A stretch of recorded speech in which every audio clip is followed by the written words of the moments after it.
Hi friends. நான் Karaikal doctor Nishar.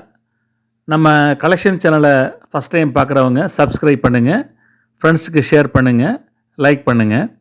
இன்றைக்கி நம்ம பார்க்குறது நமது இந்தியாவுடைய 20 ருபீஸ் காயினு.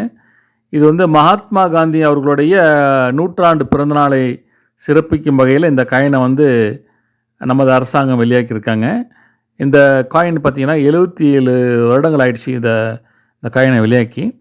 இந்த காயின் பார்த்தீங்கன்னாக்கா ஒரு பிரான்ஸ் காயின் இது. இதோட weight 4.5 gram, diameter 22 mm, thickness 1.6 mm. இது ஒரு இன்ட்ரெஸ்டிங்கான காயின் இது. இந்த காயினில் பார்த்தீங்கன்னாக்கா மகாத்மா காந்தி அவருடைய உருவப்படமும் அதில் பதிவு செஞ்சுருக்காங்க. பின்பக்கம் பார்த்தீங்கன்னாக்கா அசோக சின்னத்தையும் 20 பைசாங்கிறதையும் பதிவு பண்ணியிருக்காங்க. ஒரு இன்ட்ரெஸ்டிங்கான காயின் இது. கையில் வச்சுருக்கக்குள்ளே ரொம்ப ஹாப்பியாக இருக்கும். சப்ஸ்கிரைப் பண்ணுங்கள், ஷேர் பண்ணுங்கள், லைக் பண்ணுங்கள்.